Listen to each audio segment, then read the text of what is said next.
Kaugnay niyan, tiwala naman ang Office of the Presidential Advisor on the Peace Process o OPAP na magiging matagumpay ang pagpapatupad ng Comprehensive Agreement on the Bangsamoro. Pagtiyak ng ahensya, ang kasunduang ito ay hindi lamang para sa MILF. Ang ulat mula kay Noel Perfecto. Tiwala ang mga otoridad ng Office of the Presidential Advisor on the Peace Process na matatapos nila ang mga mahalagang bahagi ng buong proseso ng pagpapatupad ng Comprehensive Agreement on the Bangsamoro bago pa man matapos ang taong 2016. Itong pinagmalaki ni Professor Miriam Coronel Ferrer, ang kauna-unahang babaeng chief negotiator na lumagda sa isang komprehensibong kasunduan para sa katahimikan at kaayusan sa pagitan ng Pamahalaan at Moro Islamic Liberation Front sa isang pulong balitaan kung saan dinaluhan ni na Secretary Teresita Deles ng OPAP at ni Mohager Iqbal, Chief MILF Peace Panel. Ayon kay Professor Ferrer, magiging eksklusibo ang proseso at bukas sa lahat ng mga grupong nais makiisa dito. Malinaw from the very beginning, ang prinsipyo na that we upheld in our process is that it be inclusive. And in yesterday's speeches, narinig naman po natin to. Ito pong peace agreement na to, it's not just for the MILF, it's for everybody else. It's for all the peoples who will be part of this political entity. It will be for the poor, who have been deprived of basic government services. It will be for men and women and Muslims and Christians and lumad.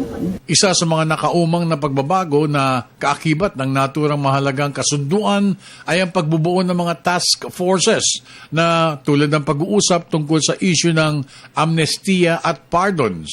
At siyempre pa ang pinakamahalaga sa lahat, ang decommissioning body na siyang mamamahala sa pagbubuwag ng armadong puwersa ng MILF at ng mga armas ng MILF. Ayon kay Iqbal, walang inihayag na pagsisira ng armas at ng umano'y pagsusuko ng mga MILF bilang isang armadong rebelding puwersa sa Mindanao area. Diba ito? Ito, walang element of surrender. Nasubukan po na natin yan. Magmula pa panahon ni Marcos. Nag-surrender.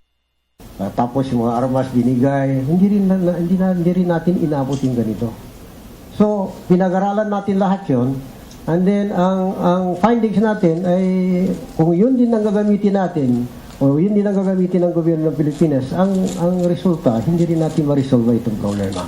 So, ang gobyerno sa Moro Islamic Liberation Front, naghanap ng isang proseso, isang model, at ito nga nahanap natin. At sa tingin namin, we are convinced beyond reasonable doubt na ito ang daan patungo sa kapayapaan sa Mindanao.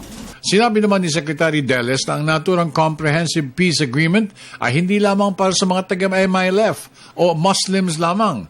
Ito aniya ay para sa lahat ng mga naniniwala sa katahimikan, kaayusan at matalinong kinabukasan para sa mga Muslims ng buong bansa. Signing a peace agreement is certainly a big achievement, but it only marks the start of another stage.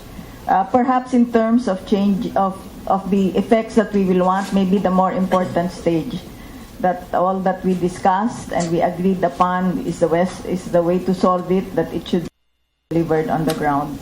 And that people will really feel that this is a peace process that will find its way into the law, that will find its way into new political arrangements. Pinagdiinan din ni Professor Ferrer na mismo ang Pangulong Benigno Aquino III ang nag-utos na gawing pangkalahatan ng proseso upang pakinabangan lahat ng mga bilib sa demokrasya at katiwasayan. Atas ng Pangulo ay tiyakin that everything that have been committed to shall find realization at all the way inclusive at saka participatory itong process natin. Ang sabi niya sa atin, you are now facing the fear of the unknown.